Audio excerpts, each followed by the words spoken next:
একটা সময় ছিল যখন প্রত্যেকদিন বেড়াতে যেতাম আর প্রত্যেকদিন 2টা-3টার সময় ঘুমাতাম। হ্যালো ভিউয়ার্স, আসসালামু আলাইকুম। 2টা-3টার সময় ঘুমাতাম আর সকালবেলা কিন্তু 10টা-11টার দিকে উঠতাম। তো মন সোনার স্কুল ছিল 11টায়, এই জন্য 10টার সময় উঠে নাস্তা খাইয়ে মনকে স্কুলে নিয়ে যেতাম। কিন্তু জীবনটা চাকরির বাকরিতে ঢুকার পরই চেঞ্জ হয়ে গেল। প্রত্যেকদিন 6টার সময় উঠতে হয়, তারপর থেকে সারাদিন চলে, আবার রাতে 11টা 11:30টার আগে ঘুম নাই। তো আজকে অনেক ঘুম চলে এসছে আমার, আর পাভেল আর মন আমাকে 10:30টার সময় ডেকে নিয়ে গেছে লেকের পাড়ে। লেকের পাড়ে যাওয়ার কারণ হলো ওরা এখন বার্গার খাবে। বার্গার খেতে ইচ্ছা হয়েছে মনের, আর সাথে ফ্রেঞ্চ ফ্রাইও খাবে, এই জন্য আমাকে লেকের পাড়ে নিয়ে আসছে। আর আমি ঘুমানো অবস্থায় ছিলাম, আমাকে টানতে টানতে নিয়ে আসছে। আমি যেভাবে ছিলাম সেভাবেই চলে এসেছি। কোনো হিজাবও পড়তে পারিনি, চুলও বাঁধতে পারিনি, চুল টুল সব উস্কো শুষ্কো এলোমেলো, কি আর বলবো। এভাবে ওদের সাথে এসে বসে আছি, আর পাভেল আমাকে কিছু জেরা করছিল, সেগুলোর প্রশ্নের উত্তর দিচ্ছিলাম, কিন্তু ঘুম আর চোখ থেকে আমার ছাড়ছে না। আর এদিকে বার্গার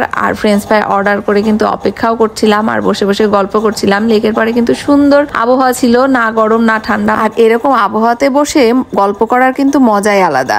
এখানে যদি 1 কাপ চা খাওয়া যেত তাহলে কিন্তু আরোই ভালো লাগতো। লেকের পাশে সবই আছে, কিন্তু চায়ের দোকান নাই, তো এই জন্য একটু আফসোস লাগছিল। আর বাসার কাছে লেক হওয়াতে এই যে ঘুম থেকে উঠে যে কোনো সময় আমরা লেকের পাড়ে কিন্তু অনেক মজা করে বসে থাকতে পারি। তো পাভেল আজকে হঠাৎ করে বাসায় এসে বলছিল যে চলো বার্গার খেয়ে আসি, আর এদিকে মনও কিন্তু বার্গার খেতে বায়না ধরেছিল, এই জন্য আজকে লেকের পাড়ে আসা। তো আমরা প্রায় লেকের পাড়ে চলে আসি হুটহাট করে, কোথাও যাওয়ার জায়গা না থাকলে লেকের পাড়ে আমাদের একমাত্র জায়গা, যেখানে এসে বসে থাকতে কিন্তু অনেক ভালো লাগে। তারপর এই যে বার্গার চলে আসলো, আর আমরা বার্গার কিন্তু অনেক মজা করে খাচ্ছিলাম। 3জন 3টা বার্গার খেয়ে আজকে ডিনার শেষ করলাম, কারণ বাসায় যে আবার ডিনার তৈরি করে খাওয়ার মতো আমার একটুও এনার্জি নাই, এমনি আমার অনেক ঘুম আসছিল। তো এইভাবেই আজকের দিনটা পার করে দিলাম। আর যেহেতু ডিনার শেষই হয়ে গেল, বাসায় যে এখন একটা ঘুম দিব, আর এক ঘুমে ভোরবেলা হয়ে যাবে, সকালবেলা উঠে চলে যাব মনের স্কুলে। তো মন আর আমার দুইজনেরই স্কুল এখন। তো সবাই আমাদের জন্য দোয়া করবেন, ভালো থাকবেন, সুস্থ থাকবেন, আর নতুন নতুন ভিডিও দেখতে আমার ফেসবুক পেজটি অবশ্যই ফলো দিয়ে রাখবেন। আসসালামু আলাইকুম, আল্লাহ হাফেজ।